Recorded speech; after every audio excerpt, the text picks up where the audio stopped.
মুভির শুরুতেই এই যে লোকটিকে দেখতে পাচ্ছেন এর নাম টনি ইফরিট, মালয়েশিয়ার সবচেয়ে বড় জুয়ারি সর্দার এবং ম্যাচ সিন্ডিকেটের নেতা। শুধু তাই নয়, তার অবৈধ ব্যবসার শেষ নেই। আজকে সে হাসতে হাসতে আদালত থেকে বের হয়ে যাচ্ছে, কারণ তার বিরুদ্ধে কোনো অভিযোগ কেউ প্রমাণ করতে পারেনি। টাকা দিয়ে সে সবাইকে কিনে নিয়েছে। এ পর্যন্ত টনি যতবার গ্রেফতার হয়েছে প্রতিবারও সে টাকা আর ক্ষমতার জোরে ছাড়া পেয়েছে। তবে দেখা যাক টনি কতদিন পাপের সাম্রাজ্য ধরে রাখতে পারে। এরপরের দৃশ্যে নার্কোটিক্স ডিপার্টমেন্ট প্রধান পুলিশ অফিসার মালিককে দেখতে পাই। সে একটা পুরনো বাড়িতে এসেছে ইনফরমারের সঙ্গে দেখা করতে। তবে সেখানে আসে পুলিশ অফিসার নাজের আরও একটা পরিচয় রয়েছে, যা পরে জানতে পারবো। নাজকে দেখে মালিক ভয় পেয়ে যায়। সে এসেছিল টনির পাঠানো লোকের সঙ্গে দেখা করতে। নাজ বলে, তাহলে তুমি টনের লোক হয়ে কাজ করছো? তুমি পুলিশ হওয়ার যোগ্য নও, তুমি ঘুষখোর অসৎ একটা লোক। নাজ জানতে পেরে গেছে মালিক টনির লোক। মালিক তাকে কিছু বলার চেষ্টা করছিল, কিন্তু সে তার কথা না শুনেই তাকে ছুরি দিয়ে আঘাত করে নৃশংসভাবে হত্যা করে। এরপর তার বডিকে সুন্দর করে পরিষ্কার করে ফুল বডিতে প্লাস্টিক দিয়ে আবৃত করে একটা জায়গায় নিয়ে ফেলে দেয় এবং ফুল বডিতে মেথামফেটামিন ড্রাগস ছড়িয়ে দেয়। পরের দিন ভোরে কুয়ালালামপুর ব্রিজের নিচে পুলিশ অফিসার মালিকের লাশ পাওয়া যায়। ঘটনাস্থলে পুলিশ এসে পৌঁছায়। সবার সঙ্গে নাজও ছিল, কিন্তু প্রতিবারের মতো এবার কোনো ধরনের তথ্য বা প্রমাণ সিসিটিভি ফুটেজে পাওয়া যায় না। এ পর্যন্ত এই একই পদ্ধতিতে আরও 60টি খুন হয়েছে। আর খুনিকে পুলিশ ডিপার্টমেন্ট নাম দিয়েছে মেথ কিলার। এই মেথ কিলার আর কেউ নয়, পুলিশ অফিসার নাজের মেইন টার্গেট আসলে টনি ইফরিট।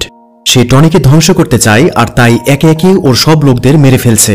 কিন্তু টনির উপর নাজের কেন এত ক্ষোভ তা পরবর্তীতে আমরা জানতে পারবো। আমরা এবার দেখতে পাই স্পেশাল ফোর্সের অফিসার ডিএসপি শেরিফকে। ওর একটা বদনাম রয়েছে, সে চোর ডাকাত ধরার বদলে পুলিশ হয়ে পুলিশকে ধরে। যারা অসৎ ঘুষখোর এবং দুর্নীতিবাজ পুলিশ তাদেরকে গ্রেপ্তার করে। এর অবশ্য কারণ আছে। শেরিফের শৈশবটা খুব বাজে কেটেছে। তার বাবা অসৎ ঘুষখোর পুলিশ অফিসার ছিল। একসময় সবাই তার ব্যাপারে জেনে যায়। পুলিশ তাকে গ্রেপ্তার করতে আসলে সে সমস্ত টাকা পয়সা ও শেরিফকে সঙ্গে নিয়ে পালানোর চেষ্টা করে। পুলিশ তাকে ধরার চেষ্টা করলে তাদের মধ্যে বন্দুকযুদ্ধ শুরু হয় এবং শেরিফের বাবার গুলি লাগে আর সে সেখানে মারা যায়। অতীতের এই ভয়ঙ্কর দৃশ্য শেরিফের মনে আজও জ্বলজ্বল করে। আজকে শেরিফ এসেছে পুলিশ অফিসার আমিরুল আশরাফকে গ্রেপ্তার করতে। তার বিরুদ্ধে অনলাইন জুয়ার প্রমাণ পাওয়া গিয়েছে। জুয়ারি সর্দার স্যামের কাছ থেকে ঘুষ নেওয়ার সমস্ত তথ্য এবং অডিও রেকর্ড পাওয়া গেছে। শেরিফ আমিরুলকে এ ব্যাপারে জিজ্ঞেস করলে সে কোনো প্রকার সঠিক উত্তর দিতে পারে না। সে আসলে বুঝে গিয়েছে এখন তার কাছে পালানো ছাড়া অন্য কোনো উপায় নেই।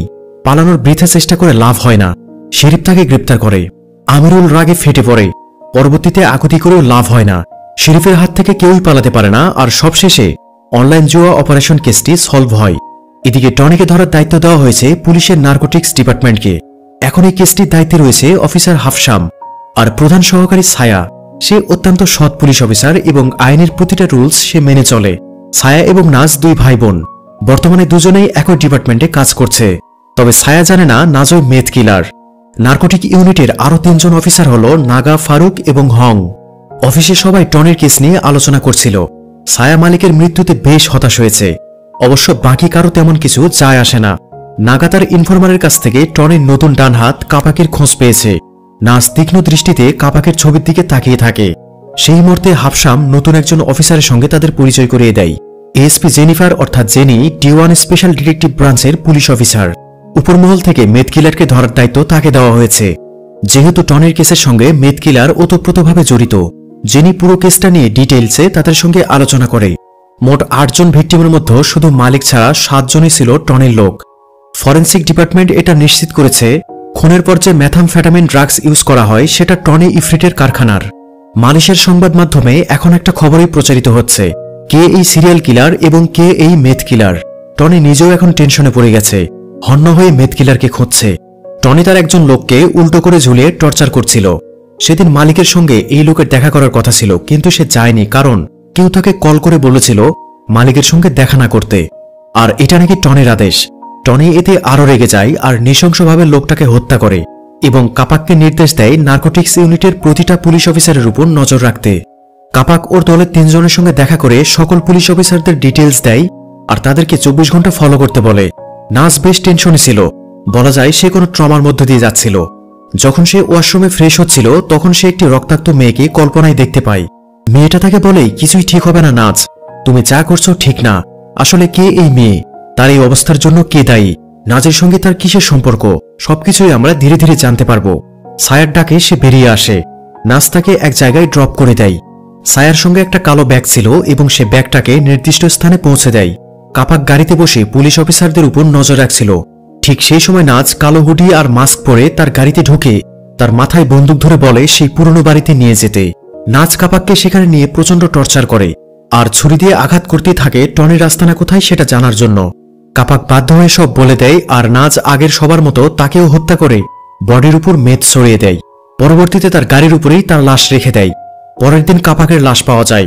ফরেন্সিক ডিপার্টমেন্ট এসে তদন্ত করে কিন্তু এবারও কোনো প্রমাণ তথ্য পাওয়া যায় না। ঘটনাস্থলে জেনি সহ নার্কোটিক্স ডিপার্টমেন্টের সকল পুলিশ অফিসার ছিল। তখন নাজ সেখানে শেরিফকে খেয়াল করে। নাজের দিকে তাকিয়ে শেরিফ মুচকি হাসি দেয়। আসলে উপরমহল থেকে জেনির পাশাপাশি শেরিফকেও দায়িত্ব দেওয়া হয়েছে মেদ কিলারকে ধরার জন্য। অফিসে যে যার মতো কাজ করছিল। তখন ছায়ার কাছে একটা চিঠি আসে যেখানে টনির ঠিকানা এবং টনির ওই বিল্ডিং এর নকশা ছিল। আসলে নাজও এটা পাঠিয়েছিল আর এই চিঠির উপরেও মেথ ড্রাগস ছড়িয়ে দেওয়া ছিল। ছায়া এটা দেখে চমকে ওঠে আর বাকি অফিসারদের পরামর্শের জন্য ডাকে। তারা সবাই সিদ্ধান্ত নেয় আজকে টনির ডেরায় অভিযান চালাবে। তবে হাফসাম বিষয়টি জেনির কাছ থেকে গোপন রাখতে বলে, কারণ তার কাজ মেথ কিলারকে ধরা আর তাদের গ্রুপের কাজ প্রমাণসহ টনিকে গ্রেপ্তার করা। সম্পূর্ণ অভিযানটি তারা কিভাবে পরিচালনা করবে সে সম্পর্কে ছায়া দিক নির্দেশনা দিতে থাকে। পরিকল্পনা অনুযায়ী তারা প্রথমে পিছনের রাস্তা দিয়ে বিল্ডিংয়ে প্রবেশ করে আর টনির চেলাদের মোকাবেলা করবে। ফারুক, ছায়া এবং অফিসার হাফসাম সামনের দিকটা নিয়ন্ত্রণ করবে। সুযোগ বুঝে নাজ টনির ঘরে প্রবেশ করবে এবং তাকে জীবিত অবস্থায় গ্রেপ্তার করবে। কিন্তু নাজের লক্ষ্য সে সঙ্গে সঙ্গে টনিকে হত্যা করবে। তো পরিকল্পনা অনুযায়ী তারা সম্পূর্ণ রেডি হয়ে বের হয়, কিন্তু তাদের পথ আটকে দাঁড়ায় শেরিফ। ওরা শেরিফকে বলে গোপন প্রশিক্ষণ চলছে, কিন্তু শেরিফ বলে এখন কোথাও যাওয়া হবে না এবং উপরমহল থেকে নির্দেশ আছে। শেরিফ তাদেরকে নিজের পরিচয় দিয়ে বলে জেনির পাশাপাশি তাকে দায়িত্ব দেওয়া হয়েছে মেথ কিলারকে ধরার জন্য। আর তার ধারণা মেথ কিলার বাইরের কেউ নয়, বরং নার্কোটিক্স ডিপার্টমেন্টের কেউ একজন, কারণ ভিতরের খবর বাইরের কেউ কিভাবে জানবে।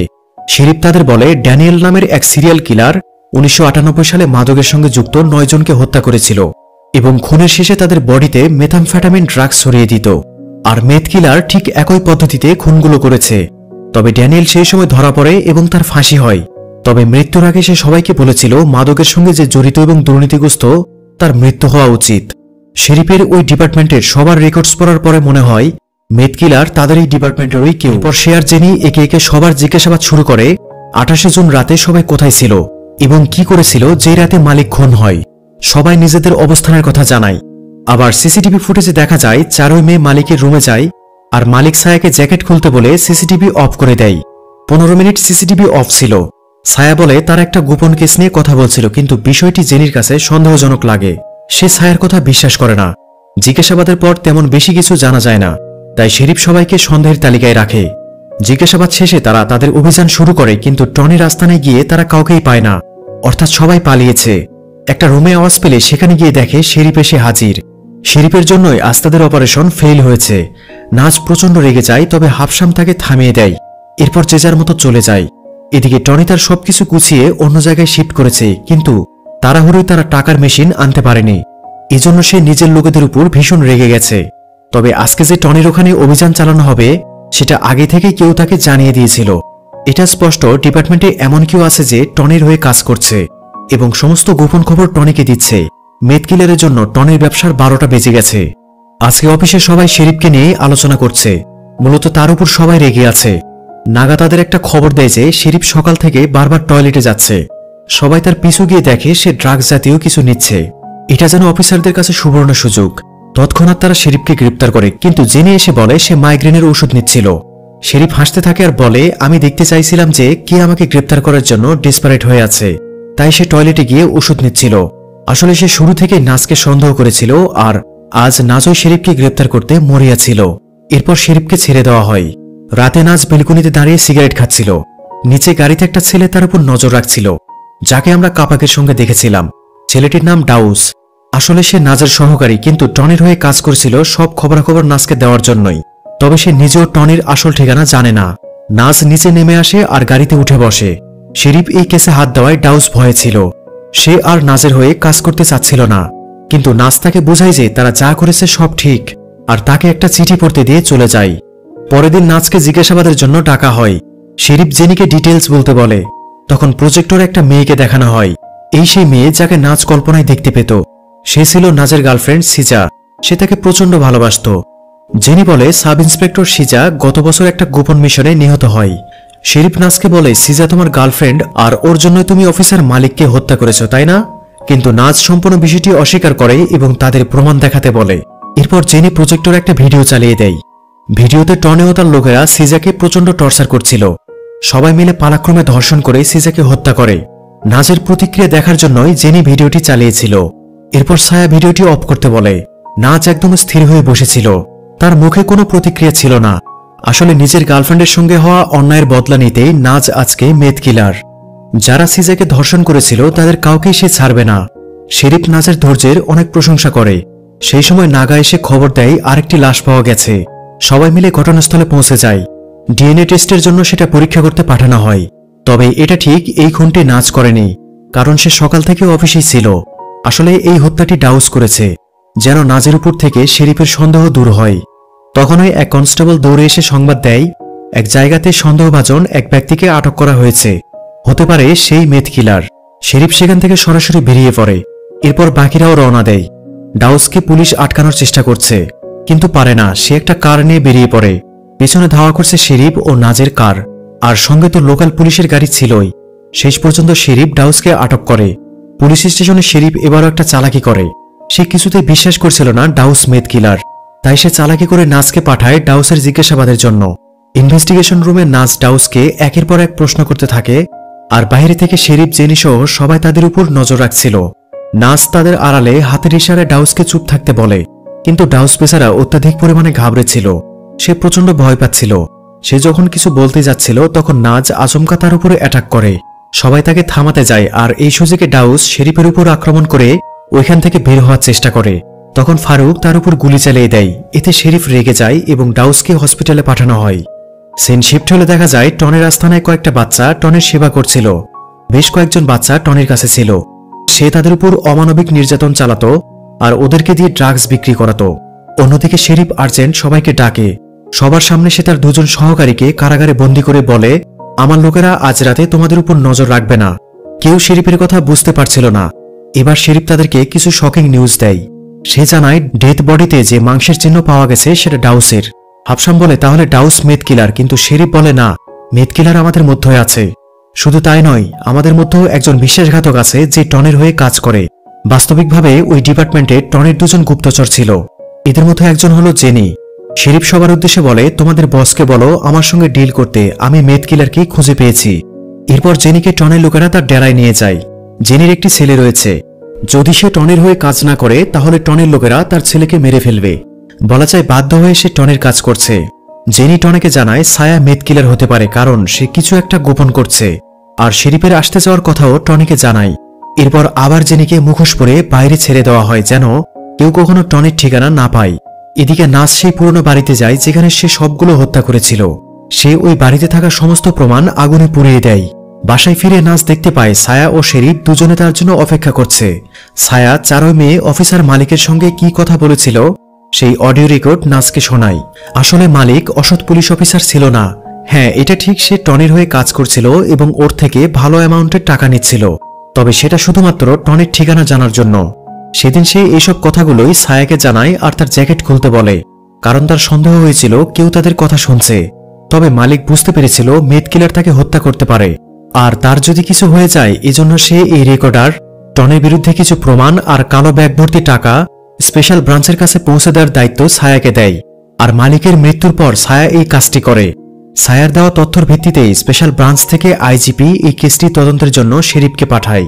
সবকিছু শুনে নাজ হতভম্ব হয়ে যায়। তবে সে স্বীকার করে না সে আসলে মেথ কিলার। আসলে নাজ খারাপ মানুষ নয়, সে তো কেবল তার ভালোবাসার মানুষের সঙ্গে হওয়া অন্যায়ের বদলা নিতে চেয়েছে। কিন্তু সে একজন নির্দোষের প্রাণও নিয়ে ফেলেছে। ভিতরে ভিতরে নাজ একদম শেষ হয়ে যাচ্ছিল। এবার টনের লোকেরা শেরিফকে কিডন্যাপ করে নিজেদের ডেরায় নিয়ে আসে। সেখানে তাদের সঙ্গে শেরিফের এক দফা লড়াই হয়। এরপর শুরু হয় টনের সঙ্গে লড়াই। দুজনের ফাইটের পর টনি শেরিফকে টাকা অফার করে মেথ কিলারকে খোঁজ দেওয়ার জন্য, কিন্তু শেরিফ ঘুষ নেয় না। সে গুপ্তচরের নাম জানতে চায় যা টনি তাকে বলে না, আর তাকে 2টা পর্যন্ত সময় দেয় এর মাঝে মেথ কিলারকে ধরার জন্য। এরপর আবারও তাকে চোখ বেঁধে টনের আস্তানার বাইরে রেখে আসা হয়। অন্যদিকে জেনি নাজের কাছে আসে। সে জেনে গেছে নাজ আসলে মেথ কিলার। সেদিন সে নাজ আর ডাউসের সঙ্গে গাড়িতে দেখা করেছিল। সেই মুহূর্তের একটা ছবি জেনি ক্লিক করছিল আর সেটা নাজকে দেখায়। নাজ কিছুটা ভয় পায়, তবে জেনি বলে সে কাউকে কিছু বলবে না, বরং সে নাজকে সাহায্য করতে চায়। সেও চায় টনি মারা যাক, তাই সে নাজকে টনির লোকের কাছে পৌঁছে দেয়। এদিকে শেরিফ নাজের খোঁজ না পেয়ে টেনশনে পড়ে যায়। সবাই নাজের খোঁজ করছে। তখন সায়ার ফোনে নাজের ফোন থেকে একটা লিঙ্ক আসে। সেটিকে ওপেন করলে দেখা যায় নাজ টনির হাতে বন্দী। সে সবার উদ্দেশ্যে বলে, আজ রাত 10টায় দুটো ঠিকানা দেব। প্রথম ঠিকানায় এসে মেথ কিলারকে আত্মসমর্পণ করতে হবে, নইলে নাজকে মেরে ফেলবে। দ্বিতীয় ঠিকানাটা শেরিফ ও নার্কোটিক্স ডিপার্টমেন্টের পুলিশ অফিসারদের জন্য। আসলে জেনিকে একটা বাসে বন্দি করে রাখা হয়েছে। জেনি টনিকে বুঝিয়েছে নাজ কোনোভাবেই মেথ কিলার নয়, বরং ওর বোন ছায়া মেথ কিলার হতে পারে। এজন্যই টনি ছায়া এবং নাজকে দিয়ে সাজানো একটা কিডন্যাপের গেম খেলেছে। এবার শেরিফ টেনশনে পড়ে যায়। সে ছায়াকে আলাদা করে বলে টনির সঙ্গে তার কাল রাতে দেখা হয়েছে। টনি যদি বুঝতে পারে নাজ মেথ কিলার, তাহলে ওকে সঙ্গে সঙ্গে হত্যা করবে। আর তাদের হাতে এখন বেশি সময়ও নেই। ছায়া শেরিফকে বলে, আমাকে মেথ কিলার সাজতে দাও। তো পরিকল্পনা মাফিক ছায়া মেথ কিলার সেজে টনি দেওয়া প্রথম ঠিকানায় চলে আসে। সেখান থেকে টনির লোকেরা তাকে টনির আস্তানায় নিয়ে আসে, আর শেরিফ বাকিদের নিয়ে দ্বিতীয় ঠিকানায় চলে যায়। দুই জায়গার মধ্যে 20 কিলোমিটার ডিস্টেন্স। ছায়াকে একটা ট্র্যাকার দেওয়া হয়েছে, আর সে সেটা গিলে ফেলেছে। টনি সত্যি সত্যি ভেবে নিয়েছে সেই মেথ কিলার। সে ছায়াকে সঙ্গে সঙ্গে মারবে না, বরং তাকে তিলে তিলে মারবে। অন্যদিকে জেনি নাজকে মুক্ত করে তাকে রিভলভার দেয়। নাজ ছায়াকে বাঁচাতে আর টনিকে হত্যা করতে চায়। আর ছায়ার ট্র্যাকার ধরে ততক্ষণে পুলিশও সেখানে পৌঁছে যায়। টনির দল ও পুলিশের মধ্যে তুমুল বন্দুকযুদ্ধ শুরু হয়। অপরদিকে শেরিফ তার গ্রুপ নিয়ে দ্বিতীয় ঠিকানায় পৌঁছে যায়। বাইরে থেকে দেখা যাচ্ছিল ভেতরে কেউ আছে, তবে কে আছে বোঝা যাচ্ছে না। কালো কাপড় দিয়ে পুরোটাই ঢাকা। শেরিফ বাসের ভিতরে যেতে চাইলে অন্য একজন অফিসার তাকে বাধা দিয়ে নিজেই ভেতরে যায়। কিন্তু গিয়ে দেখে সেখানে জেনি নেই, আর একটা সেলের গায়ে বোম সেট করা। সঙ্গে সঙ্গে বোমা ব্লাস্ট হয়। ছেলেটা এবং ওই অফিসার মারা যায়। আর এখানেও টনের লোকদের এবং শেরিফের গ্রুপের মধ্যে বন্দুকযুদ্ধ শুরু হয়। কয়েকজন পুলিশের গুলি লাগলে সঙ্গে সঙ্গে তারা মারা যায়। একে একে টনের সব লোকেরা মারা যায়। শেরিফ এবার তার গ্রুপ নিয়ে টনের আস্তানায় চলে যায়। এদিকে নাজ গিয়ে টনের উপরে অ্যাটাক করেছে। টনিকে নাজ ছুরি দিয়ে আঘাত করলে সে দুর্বল হয়ে পড়ে। এবার নাজ টনির কাছে নিজের পরিচয় প্রকাশ করে, আসলে সেই মেথ কিলার। টনি এই অবস্থায়ও নাজের গার্লফ্রেন্ডকে নিয়ে কিছু নোংরা কথা বলতে থাকে। নাজ রাগে একটার পর একটা গুলি করতে থাকে আর টনিকে হত্যা করে। ছায়া শত্রুদের সঙ্গে লড়াই করতে করতে নাজের কাছাকাছি চলে এসেছে। তখন সেখানেও জেনি আসে। জেনি ছায়াকে উদ্দেশ্য করলে পেছন থেকে নাজ এসে তার মাথায় বন্দুক তাক করে। ছায়া নাজকে বলে জেনিকে ছেড়ে দিতে, কিন্তু নাজ রাজি হয় না। সে বলে জেনি মিথ্যুক, সে টনের লোক ও তোমাকে হত্যা করতে চেয়েছে, আমার কথা বিশ্বাস করো। কিন্তু ছায়া নাজকে বিশ্বাস করে না, তাকে বন্দুক ফেলে দিতে বলে। সে ভাবতেও পারেনি তার ভাই মেথ কিলার। নাজ জেনিকে উদ্দেশ্য করে গুলি করলে ছায়া নাজকে শুট করে, আর সঙ্গে সঙ্গে নাজের মৃত্যু হয়। ছায়া কান্না করতে থাকে, তার হাতে তার ভাইয়ের মৃত্যু হলো। জেনি এবার ছায়াকে গুলি করতে যায়, তখনই টনের সেই আরেক গুপ্তচর নার্কোটিক্স ডিপার্টমেন্টের পুলিশ অফিসার ফারুক এসে উপস্থিত হয়। জেনি জানত না সে আরেক গুপ্তচর। ফারুক ছায়াকে গুলি করে। ততক্ষণে শেরিফের টিম টনের আস্তানায় প্রবেশ করলে জেনি ফারুককে গুলি করে, আর সে মারা যায়। জেনিরও একটা গুলি লেগেছিল। পুলিশের সঙ্গে সঙ্গে সেখানে মিডিয়াও চলে এসেছে। অবশেষে টনি ইফরিট এবং মেথ কিলারের কেস সমাপ্ত হল। এই হতাহতের ঘটনায় 14 জন পুলিশ অফিসার মারা যায়। টনির আস্তানা থেকে পুলিশ 5 জন শিশুকে জীবিত এবং একজনকে মৃত উদ্ধার করে। নাজই আসলে মেথ কিলার, সেটা সবার সামনে প্রকাশ পায়, আর সেই ধ্বংস করে দিয়েছে টনির সাম্রাজ্য। ফারুক বিশ্বাসঘাতক প্রমাণিত হয়, কারণ তার মোবাইলে শেষ কল ছিল টনির। পুরো কেসটা সমাধানের জন্য জেনি সবার কাছে বেশ প্রশংসা লাভ করে। তবে শেরিফের নজর জেনির উপরে, সে সম্পূর্ণভাবে তাকে বিশ্বাস করতে পারেনি। এছাড়াও জেনির কাজকর্ম বেশ সন্দেহজনক। সে কেন ছায়াকে মারতে চাইল, এই প্রশ্নটি কিন্তু থেকেই যায়। পুরো কেসটি জেনি তার ডিপার্টমেন্টের কাছে প্রেজেন্ট করে এবং সবাই বেশ প্রশংসা করে। সেখান থেকে বের হয়ে সে নাগা ও হংয়ের কাছে জানতে পারে ছায়া এখনো বেঁচে আছে। সে ভেবেছিল ছায়া মারা গেছে। এরপর সে ছায়াকে দেখতে হসপিটালে চলে যায়। তার উদ্দেশ্য ছিল ছায়াকে হত্যা করা। সে পানির সঙ্গে বিষ মিশিয়ে দেয়, তখনই সেখানে শেরিফ চলে আসে। সে জেনিকে বেশ কিছু প্রশ্ন করে, তবে জেনি একটারও সঠিকভাবে উত্তর দিতে পারে না। শেরিফের কাছে সে ধরা পড়ে যায়। সে আসলে টনির হয়ে অনেকদিন ধরে কাজ করছিল। জেনি শেরিফকে তার ছেলেকে দেখে রাখতে বলেই আত্মহত্যা করে। জেনির আত্মহত্যা এটাই প্রমাণ করে এই কেস এখনো সলভ হয়নি। এর পেছনে আরো অনেকেই রয়েছে যারা এখনো মুখোশ পরে চলাফেরা করছে। জেনি তাদের কারো নাম প্রকাশ করতে পারবে না বলেই আত্মহত্যা করে, কারণ সে বেঁচে থাকলে পুলিশের কাছে সমস্ত সত্য বলতেই হবে, আর এতে তার ছেলের জীবন ঝুঁকিতে থাকবে। শেরিফ জেনির ছেলেকে সেই বোর্ডিং স্কুলে ভর্তি করিয়ে দেয় যেখানে সে বড় হয়েছে। জেনির ছেলে এখন একদমই নিরাপদ। ছায়া সুস্থ হয়ে অফিসে জয়েন করেছে। যারা এই কেসে নিহত হয়েছে তাদের ছবি সহ নাজের একটা বড় ছবি সে দেয়ালে টানিয়ে দেয়। আইন মানেই আইন, সেটা যে কোনো অবস্থায় আমরা থাকি না কেন মেনে চলতে হবে। সায়ার সাহসী পদক্ষেপ সেটাই প্রমাণ করে। এই মুভি শুরু হয়েছিল আদালত প্রাঙ্গণে, আবার শেষও হয় আদালত প্রাঙ্গণে নতুন এক কেসের সমাধানের খোঁজে। তো ভিডিওটি কেমন লাগলো তা অবশ্যই কমেন্ট করে জানিয়ে দিবেন।